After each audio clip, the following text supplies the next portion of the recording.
We have on the line Sharon Chandra. If I pronounced your name correctly, Sharon? You have, Michael. Because I'd look at that surname and I'd go, that's an Indian name. Is that right? It most certainly is, that's right, but you have pronounced it perfectly. So it's Chan, not Chan? Chandra, yep. Yeah, okay. And you are a lawyer, barrister in Auckland, are you, specialising in family law? That's the one. Yes, what a fascinating area you are in, aren't you? Indeed, that's fascinating is one word to describe it. Well, you're dealing with so many emotional people in so many emotional situations that I must admit, it'd be quite draining, wouldn't it? It can be at times, but I mean, I've been doing it for quite some time, so you sort of find ways to deal with that. Before I talk to you about what I want to talk to you about, the decision yesterday by the government to let parents who I think would be on a benefit, wouldn't they, get the whole of the child support instead of it going to the Ministry of Social Development. Good idea? I mean, I think there's two sides to that coin. I mean, you can see the logic in the funds going to the government because the government is funding the costs for the parent who's on the benefit. And so I can understand the logic behind that. I can't quite understand the logic behind a beneficiary also getting the child support on top of that, because surely the amount that a beneficiary is receiving is a set amount that's intended to cover their costs. So why is the government topping that up when they're already receiving, if they're already going to receive the child support payments? So I suppose you can kind of get an idea of where I stand on this.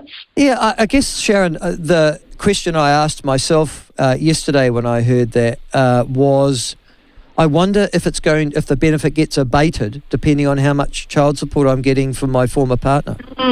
That's right, and I suppose if the amount of the benefit the beneficiary is receiving is reduced and it's more of a top-up, then I suppose it's 6 of one and half a dozen of the other then. Well, it's sort of regarded as income, and then what are you allowed? You're allowed to earn $100 or something before you start abating your benefit or something, is that right?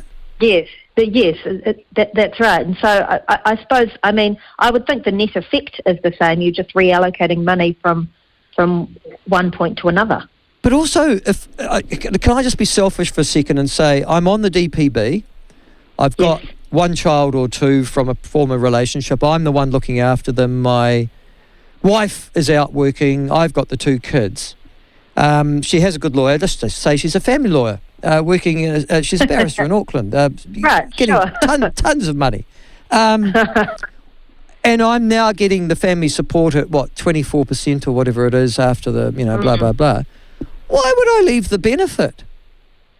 I mean, I'm getting the benefit from the state plus the family child support. I think I'll stay here for the next 20 years of my life, or until my children get to 18. Right. I mean, totally. I mean, if you're not reducing the amount of the benefit payment, then it is going to disincentivise beneficiaries from getting off the benefit. There would need to be some sort of a reduction or accounting for the amount that a beneficiary is receiving in child support payments. Otherwise, you are disincentivising beneficiaries from trying to find employment. I guess, though, there's also another factor of that is that you would know full well in family law that you might be getting child support on a regular basis, and then suddenly there's a scrap between the mum and the dad, and suddenly, I'm not going to pay my child support anymore. So there is interrupted supply on a number of occasions too, isn't there?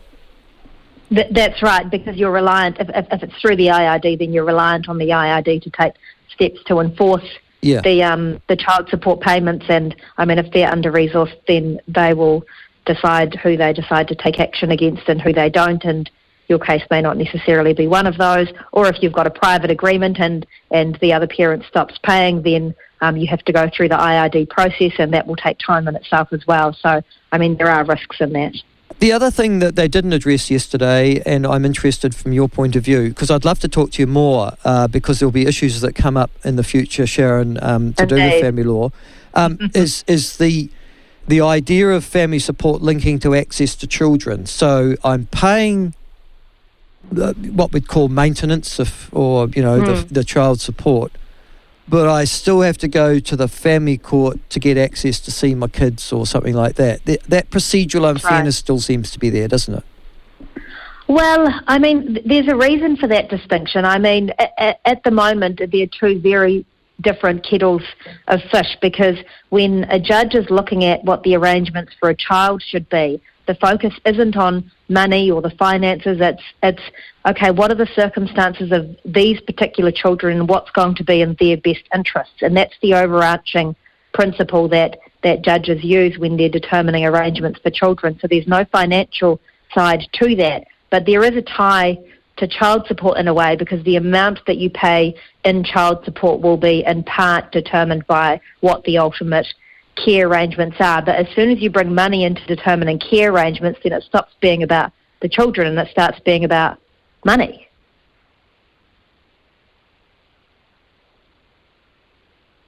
Because there were just so many emotions underway, aren't there? Indeed, that's right. And I mean, what you might find is that a care arrangement that a parent is pursuing in court may, in the background or in their own mind, be dictated by the amount that they would like to pay in child support, but you can't use that as your justification when you're pitching your case in court. The Care of Children Act, now I think was turn of the century, must be 20 years ago, old that legislation now, is that right, or is it a bit less than that? 2004. 2004. Now that seems to work. Tell me if I'm right or if I'm wrong, but that now seems to work that if people separate their kids, there is a presumption in the family court that 50-50 is the way to go. Have I got that right or wrong? That is incorrect. That is a massive misconception, and so many of my clients think that there is some kind of starting point of 50-50, but it couldn't be more incorrect. There's no presumption of what the care arrangements should be. It's about what's best for these children, what sort of relationship have they had with each parent until that point in time, what have the care arrangements been, how old are they, what are each parent's circumstances in terms of where they're living, how many hours they work, that kind of thing. So it's all, I mean, I don't want to use this word, but it is quite fluffy in terms of determining what's the most appropriate. So it's hard to give sort of black and white advice across the board without sort of inquiring specifically into each family. Well, but that's the problem, isn't it? That I've got, let's just say I've been through this myself, as literally hundreds of thousands of New Zealanders have been. You've got to go to a lawyer. You're expensive. You charge anything as a profession between, I guess, a couple of hundred up to, say, $300, maybe more an hour. I've then got to go to the family court and argue in front. I've got to go to mediation first. I think that's where I go first. And then if that family dispute resolution. Family dispute resolution, is that what they call it? It's mediation, though, and by any other name, isn't it? Well, not really, because a private mediation, you'd have a professional mediator and you'd have your respective lawyers present as well, whereas family dispute resolution is slightly different. The mediators are usually either family lawyers or counsellors, and there are no lawyers present for either party. And so you can prepare someone before they go into family dispute resolution, but they actually attend the mediation itself on their own. And then if that doesn't work, I end up in front of the judge, the family court judge in the family court. Is that right? Well, I mean, not automatically. I mean, sometimes if FDR doesn't work, then you might instruct a lawyer to put forward some kind of a proposal and set out what the legal basis for that proposal is, and then the other party might see their own lawyer, and you might have some correspondence between the lawyers before you decide whether to file in court or not. I mean, you might reach a point where you're sort of saying, oh no, your positions are so far apart that we have to file in court, but you'd at least make that attempt first. That's probably the advice that I'd usually give someone in that scenario. Is there still a lawyer for the child in those sorts of circumstances, a specially appointed person who looks after the supposed interests of the kids? There is, that's right. So if you've got only when there's court proceedings, though, because a judge is obligated to take into account a child's views, and so a child's views are put before the court through the lawyer that's appointed for them, but you don't have a lawyer for child prior to the commencement of proceedings. So if the child's not of an age at which they're necessarily sentient in a word that, or they're sentient in the sense that they're alive, but not sentient in the sense of having an intellectual understanding,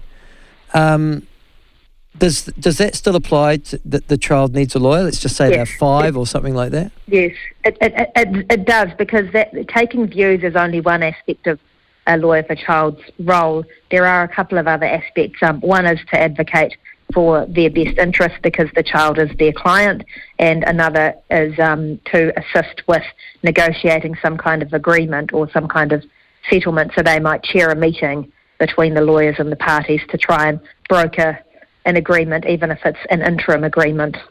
So, but because it seems in your area of the law, family law, and this particular case of relationship breakups, and particularly where kiddies are involved or children, doesn't matter, it could be in a tens. I don't think I've ever met as many angry people in my life as have been through the experience of this process.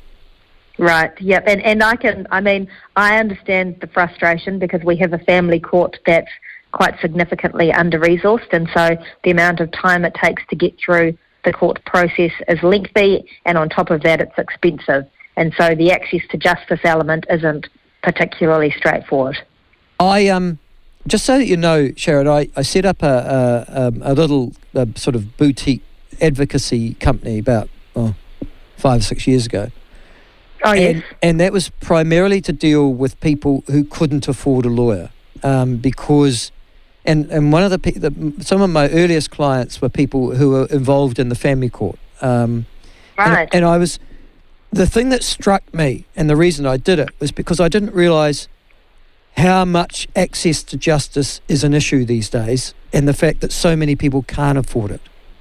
That's right. There is a massive issue at the moment. I mean, you've got a legal aid system that our previous Law Society president recently said was broken. You've had some allocation of funding from the recent budget, so that might help. But I mean, the reality is that the lawyers who provide legal aid these days are overburdened and overloaded, and they don't have capacity to take on the cases. So you've got people who might be eligible for legal aid but can't find a lawyer. And then you've also got people who just miss the cut-off for legal aid but don't earn enough to actually be able to pay a lawyer privately. So you've kind of got this gap where they're not rolling in money but they're not eligible for legal aid. And so those two areas create massive access to justice issues for people. Yeah, so the kind of people who are going to be getting the cost of living adjustment, but they won't necessarily get any quicker access to the court. Now, that's right. Just quickly, though, on that, and then finally on this issue, there was nothing in the budget that I saw. It seemed to be the lack, actually, because I'm aware of a very overburdened justice system at the moment, and our court system seems to be, well, gosh, if you think legal aid's broken, I'm pretty sure our court system's getting to that stage at the moment too, in terms of delays and things like that. Yes. I didn't see anything in the budget yesterday that's going to improve that. No, I don't believe I saw anything either. The only thing is the allocation to legal aid, which I think will hopefully make some kind of difference in terms of the access to justice. But, I mean, I suppose we don't quite know how it's going to be allocated yet, so. The devil's in the detail. Sharon, thank you for joining me, and I look forward to talking to you again in the future. Sharon Chandra, who's a family lawyer